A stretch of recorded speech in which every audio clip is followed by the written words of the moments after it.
Hər vaxtınız xeyirli olsun, əziz dostlar. Qədim İbrani Azərbaycan dillərində oxşar sözlər lüğətinin hazırlanması kursuna xoş gəlmisiniz.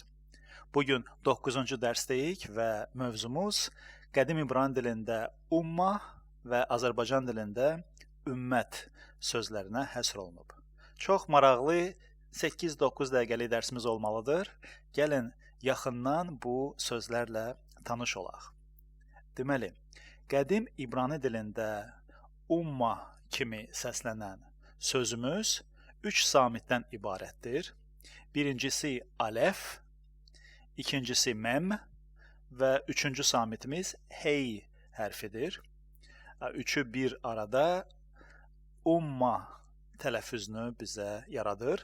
Fikir verin ki, birinci hərfimiz alefin altında diaqonalvari 3 nöqtə məhz U səsini yaradır. Daha sonra məm hərfi, ikinci hərfimizin ortasında daqeş işarəsi var, yəni nöqtə işarəsi var. Bu da M hərfini 2 qat edir, yəni ma və axırıncı hey hərfi də axırda H hərfini ya səsini bizim üçün yaradır. Lüğətimiz üçün bu sözün Azərbaycan dilində ekvivalenti ümmət sözüdür. Ümid edirəm ümmət sözünün mənasını bilirsiniz. Daha çox millət və ya xalq, icma, cəmaat, toplum, cəmiyyət kimi də bu söz tərcümə oluna bilər. Strong lüğətində bu sözümüz, umma sözü 524 rəqəmi altında gedir və burada onun ən yaxın mənası umma sözünün yaxın mənası millət sözüdür, yəni siyasi və ya milli birliyi bildirən sözdür. 8 dəfə əhd ətiqdə istifadə olunub. İstərdim burada diqqətinizi Strong lüğətində 523 rəqəmi altına gedən eyni tələffüzdə olan digər umma sözünə yönəldim. Fikir verin, burada M hərfi, yəni məm hərfinin altındakı xətt, burada birbaşa xəttir, amma əvvəlki umma sözündə həmin o işarə, məm hərfinin altındakı işarə fərqli idi. Növbəti səhifədə bunu görəcəyik. Buradakı umma sözü daha çox xalq mənasını verir, yəni insan qrupları, tayfalar, qəbilələr mənasında. Gəlin baxaq bu iki hərfin fərqinə. Görürsünüz, birinci deməli variantda məm hərfinin altında düzünə xətt, bu A saitini yaradan, amma qısa A saitini yaradan bir işarədir. Bu Strong lüğətində 523 rəqəmi altında gedən sözü yaradır. Yəni umma, burada umma A hərfi biraz qısa səslənir. Yenə də xalq mənasını verən sözdür. İnsan qrupu və ya tayfalar, qəbilələr.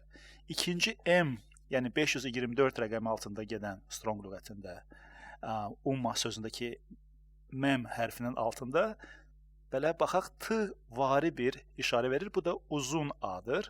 Yəni tələffüzdə artıq umma kimi səslənir.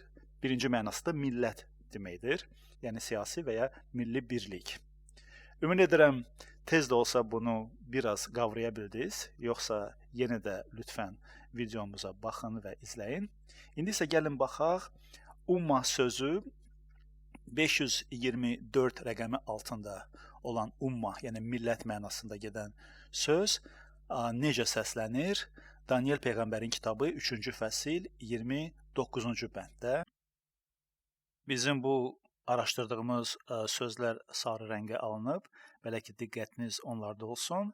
Və onu da qeyd edim ki, Daniel Peyğəmbər bu kitabını həm arami, həm də İbrani dilini istifadə edərək yazıb.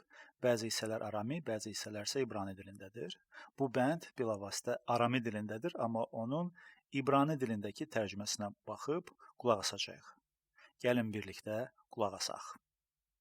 ومن نيسم تعم دي خول عام أمة ولشان دي يامر شلو على الإلهون دي شدرخ مشخ وعبد نجو هدمين يتعبد وفايت نفلي يشتبه كل كوفل دي لا إتاي إله أحوران دي يكل لهتسلاك كدنا. Ümid edirəm umma sözünün səslənməsini eşitdiniz. Burada kontekstdə deməli Babilistan padşahı Navuxodonosor 3 Yahudi cavan haqqında fərman verir və bu bəndin tərcüməsi Azərbaycan dilində bu cür səslənir. Gəlin birlikdə oxuyaq.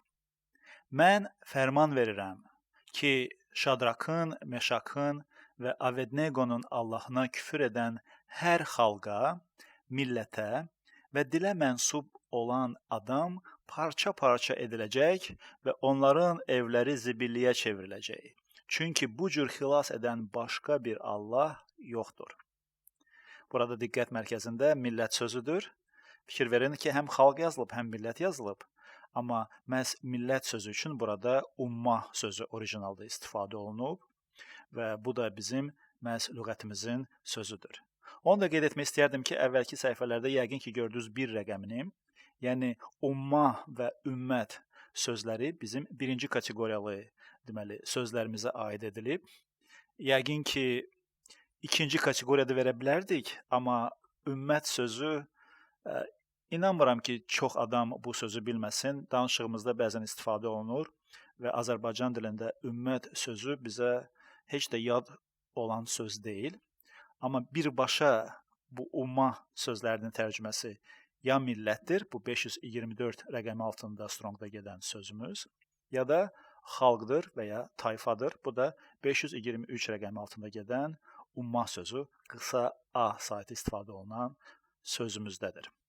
Gəlin bu sözə və ya sözlərə İbranicə, ərəbcə və Azərbaycanca deməli necə onlar bu sözlər bu dillərdə istifadə olunduğuna baxaq və biraz araşdıraq.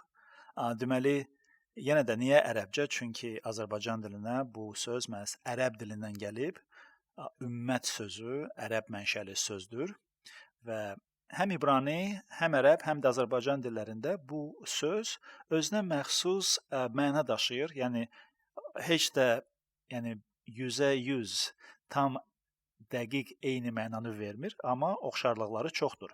Məsəl üçün İbrani dilində ummah sözü deməli ortaq kimliyi qeyd edir, tarixi deməli davamlılığı və müəyyən məqsədi olan bir-birinə bağlı insanlar topluluğunu bildirir. Ərəb dilində isə ummah sözü daha çox inanc, yol, missiya və rəhbərlik ətrafında toplaşmış cəmiyyəti göstərir və bizim dildə Azərbaycan dilində ümmət sözü daha çox dini mənəvi kontekstdə, xüsusilə İslam icması mənasında işlədilir. Ümmət sözü Azərbaycan ədəbiyyatında görkəmli şairlərimiz, yazarlarımız tərəfindən çox istifadə olunub. Misal üçün Nəsimi, Füzuli, Cəlil Məmmədquluzadə, Mirzə Fətəli Axundov kimi görkəmli yazarlarımızı qeyd etmək olar. Burada dərsimizi dayandıracağıq. Ümid edirəm bu dərsimiz sizin üçün maraqlı oldu, maarifləndirici oldu. Ümid edirəm İbrani dilinin qrammatikasından biraz yaxından tanış olub nələrisə öyrənə bildiniz.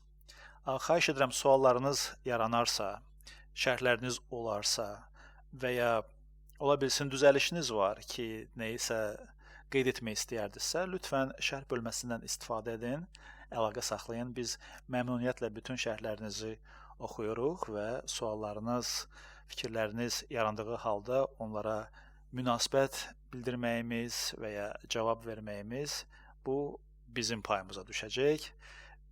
Diqqətinizə görə çox sağ olun. Tanrı sizə bol xeyir dua versin. Sağ olun.